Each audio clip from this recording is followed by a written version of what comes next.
Ils contestent les résultats des élections législatives. Les affrontements qui ont opposé dans l'après-midi du vendredi dans la capitale irakienne Bagdad les manifestants aux forces de sécurité ont fait 125 blessés selon le département de la santé, ajoutant que la plupart des blessures étaient légères à modérées alors qu'aucune blessure par balle ni décès n'avait été enregistrée. L'inquiétant mouvement de protestation intervient alors que l'Irak passe par l'une des plus sombres périodes de son histoire. Après avoir perdu près de la moitié de ses sièges au Parlement, les paramilitaires des forces de mobilisation populaire tentent de gagner une nouvelle fois du terrain sur la scène politique irakienne, chaotique jusque-là.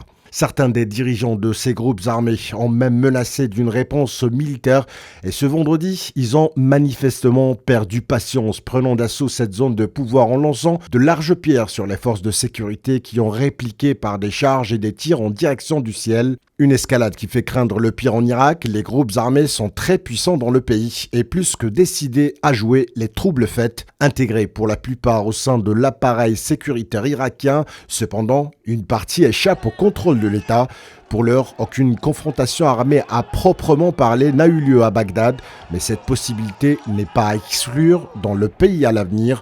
Un mouvement de contestation qui dure depuis 3 semaines. L'essentiel des revendications a été concentré à proximité du quartier politique et diplomatique de Bagdad. Une seule revendication, demander un recomptage des voix et crier à la fraude électorale.